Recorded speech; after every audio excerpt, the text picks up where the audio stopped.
আমাদের বেল গাছ বন্ধুরা, এই দেখুন কত বেল হয়েছে। এটা হচ্ছে কোয়েদ বেল। কোয়েদ বেল নিশ্চয়ই আপনারা সকলে খান, খেতে তো ভীষণ ভালো লাগে। তো এখন গাছের তলায় অনেক বেল পড়েছে। দেখুন বন্ধুরা, এই যে একটা পড়ে আছে, এই যে দুটো পড়ে আছে। এই দেখুন বন্ধুরা, এই সিজনে কিন্তু কোয়েদ বেল গাছ থেকে পেকে পড়ে যায়। এটা অনেক দিনের পুরনো গাছ, একদিকে ভেঙে গেছে আর একদিকটায় আছে। এই বেল গাছটার বয়স 100 বছর পেরিয়ে গেছে, অনেক দিনের পুরনো বেল গাছ।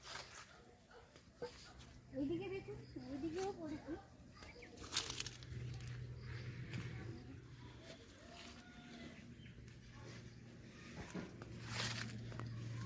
এই যে একটা পড়ে আছে, এটা কত বড় দেখুন। বেলের আচার তৈরি করবো। এই শীতকালে তো কোয়েদ বেল পেকে পড়ে যায়।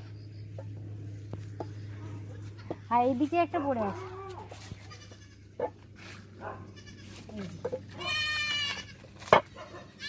সারা দিন রাত এইভাবে পেকে পড়তে থাকে।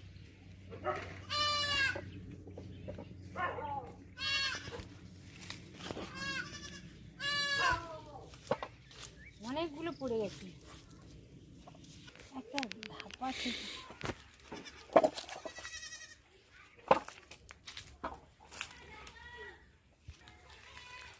এতগুলো বেল আমি কুড়িয়ে নিলাম গাছের তলা থেকে।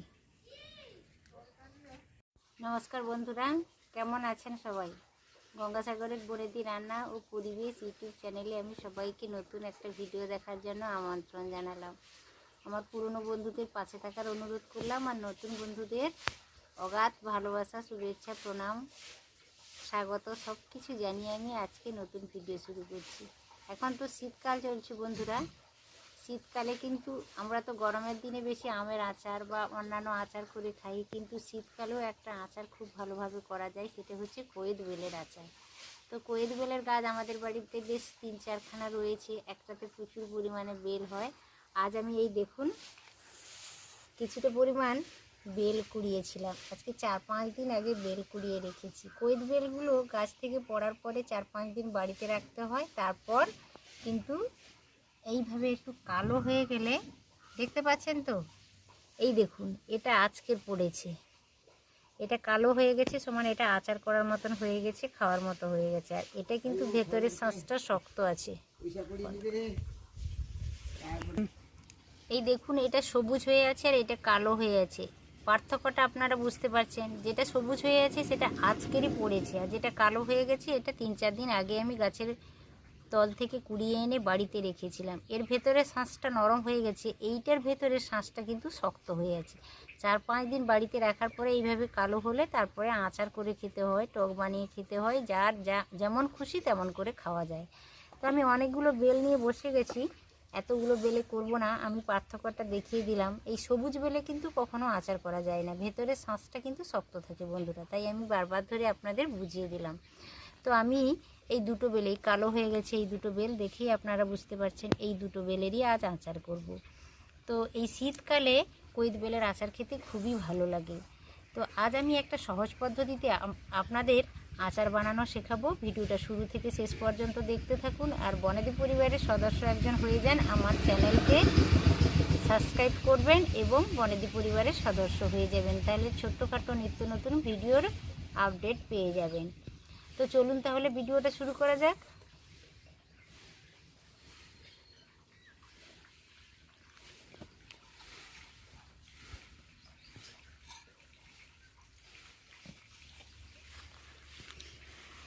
চন্দ্রমল্লিকা, এই দেখুন বন্ধুরা,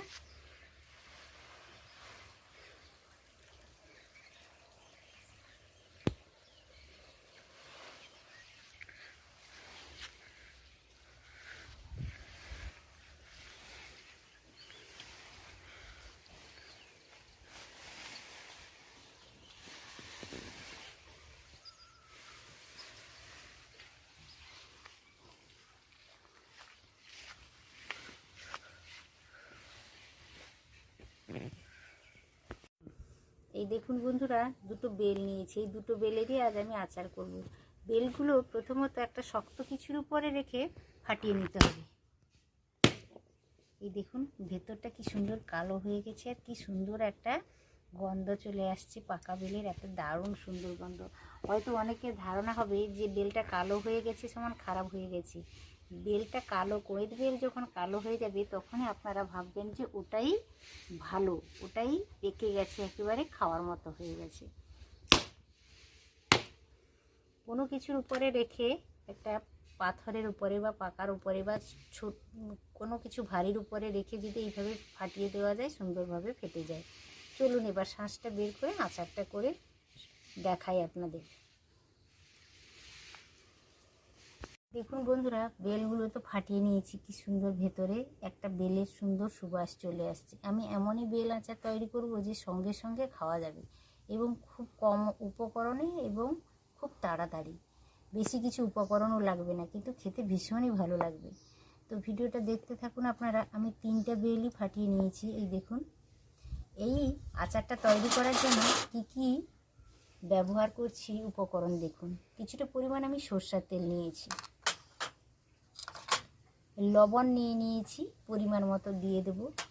3টে কাঁচা লঙ্কা আমি ছোট ছোট করে কেটে নিয়েছি। ঝালটা আপনাদের নিজেদের পছন্দ মতো ব্যবহার করবেন, কতটা পরিমাণ বেল নিচ্ছেন সেই অনুসারে ঝালটা ব্যবহার করবেন। আর এই দেখুন চিনি নিয়েছি, পরিমাণ মতো আমি দিয়ে দেব। চিনির জায়গায় আপনারা গুড়ও ব্যবহার করতে পারেন, এখন তো শীতকাল, গুড় পাওয়া যাচ্ছে বাজারে। আর এই দেখুন অল্প আমি নিয়েছি জিরে গুঁড়ো। জিরেটাকে আমি একটু কড়াইতে ভেজে তারপর শিলনোড়া থেকে গুঁড়ো করে এনে রেখেছি। একটা দারুণ সুন্দর জিরে গুঁড়োরও গন্ধ চলে আসছে। এই কটা জিনিস, কাঁচা লঙ্কা দুটো ছোট ছোট করে কেটে নিয়েছি, জিরে গুঁড়ো করে এনেছি, অল্প সরষের তেল, চিনি নিয়েছি আর লবণ নিয়েছি। 5 ধরনের জিনিস নিয়েছি। এবার যেটা করতে হবে বন্ধুরা দেখুন, এইটা থেকে একটা চামচের সাহায্যে ভেতর থেকে শাঁসটা বের করে নিতে হবে। এই খোলার ভিতরে যে শাঁসটা লেগে থাকে এইটা খেতে কিন্তু দারুণ লাগে বন্ধুরা, এতটাই সুন্দর লাগে যে জিভে জল চলে আসবে পুরো। বের করে নিলাম চামচের সাহায্যে চেঁচে। এইভাবে আমি পুরোটা বের করে নেব।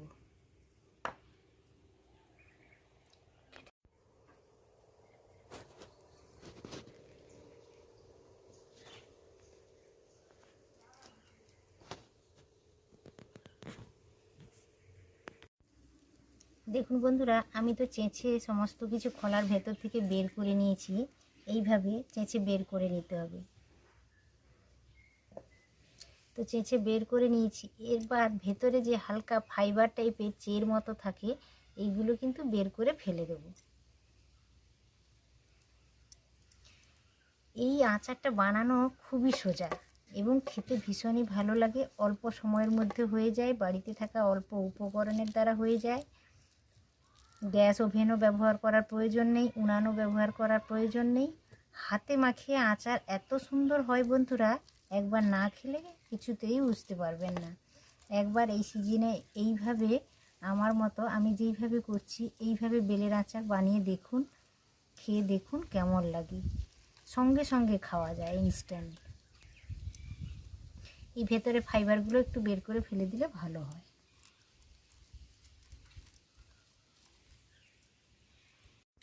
এই দেখুন বন্ধুরা, এইভাবে আমি বেলের খোলার ভেতর থেকে বের করে নিয়েছিলাম শাঁসটা। তারপর এর ভেতরে যে চের মতো থাকে, ফাইবার মতো থাকে, ওগুলো আমি বের করে বেছে ফেলে দিয়েছি। এগুলো বেছে দিলে তবে সুবিধে হয় বেলের আচারটা বানাতে। প্রথমত আমি লবণ নিয়ে নেব। লবণটা স্বাদ অনুসারে পরিমাণ মতো নিতে হবে। লবণটা নিয়ে নিয়েছি।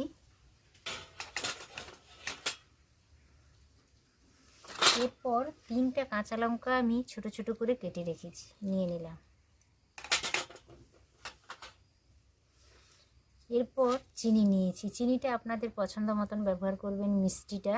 বা কেউ যদি সুগার পেশেন্ট হয়, মিষ্টি যদি না খেতে পারে, তাহলে বাদ বাকি উপকরণগুলো দিয়ে করতে পারে। লবণ, জিরে গুঁড়ো, সরষা তেল এইগুলো দিয়ে বানিয়ে খেতে পারে, কোনো অসুবিধে নেই, ভালো লাগবে খেতে। আমি ভর্তি ভর্তি চা চামচের 2 চামচ দিয়ে দিলাম চিনি। এরপর জিরেটা গুঁড়ো করে রেখেছিলাম 1 চামচ, 1 চামচের একটু বেশি দিলাম জিরে গুঁড়ো। আর এই দেখুন সরষা তেল নিয়েছি, 1 টেবিল চামচ সরষা তেল দিয়ে দিলাম। আপনারা আপনাদের পরিমাণ মতো তেলটা ব্যবহার করবেন। এবার আমি এইটা হাতের সাহায্যে মাখিয়ে নেব। আপনারা চাইলে একটা চামচ দিয়েও এই কাজটা করতে পারেন, কিন্তু আমি হাতের সাহায্যে করলাম। আমার তো মনে হয় হাত দিয়ে মাখালেই বেশি টেস্টি হয়, বেশি খেতে ভালো লাগে। এটা সাথে সাথেই খাওয়া যায়। আর এখন তো শীতকাল চলছে, প্রতিটা মানুষের কফ কাশি সবসময় লেগেই আছে। এইভাবে যদি কোয়েদ বেলের আচার বানিয়ে খাওয়া যায়, এটা কফ কাশির পক্ষেও প্রচুর উপকার রয়েছে। দারুণ লাগে বন্ধুরা এই হাতে মাখা কোয়েদ বেলের আচার। আপনারা বাড়িতে বানিয়ে খান, আর কেমন হয়েছে কমেন্টের মাধ্যমে আমাকে অবশ্যই রিপ্লাই করবেন কেমন লাগলো ভিডিওটা। দারুণ লাগে খেতে, খুব সহজে হয়ে যায়, কোনো ঝামেলা ছাড়াই বানিয়ে নেওয়া যায়।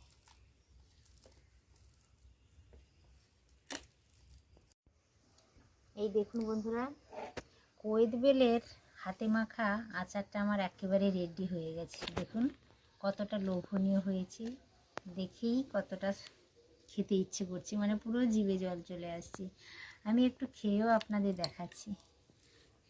এই দেখুন,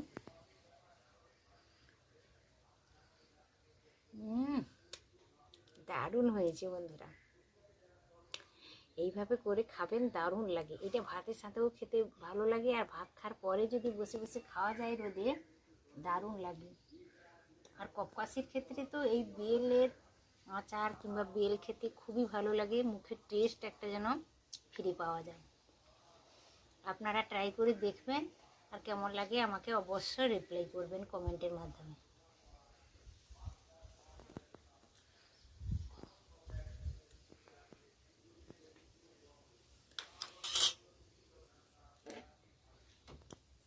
কোয়েদ বেলের ভিডিওটা কেমন লাগলো বন্ধুরা আমাকে অবশ্য কমেন্টের মাধ্যমে রিপ্লাই করবেন। আশা করি সকলের ভালো লেগেছে। ভিডিওটা যদি ভালো লেগে থাকে অবশ্য ভিডিওতে একটি লাইক দিয়ে দেবেন, পরিচিতদের মধ্যে শেয়ার করবেন, আর ছোট্ট ইউটিউবারের চ্যানেলটি অবশ্য সাবস্ক্রাইব করে রেখে দেবেন বরাবরের জন্য। এই ছোট্টখাট্ট নিত্য নতুন ভিডিওর আপডেট পাবেন, পাশে থাকা বেল আইকনটি প্রেস করে রাখবেন।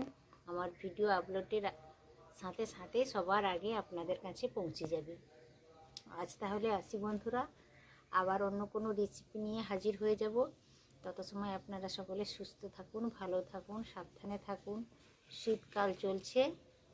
আজকের মতো টাটা, নমস্কার।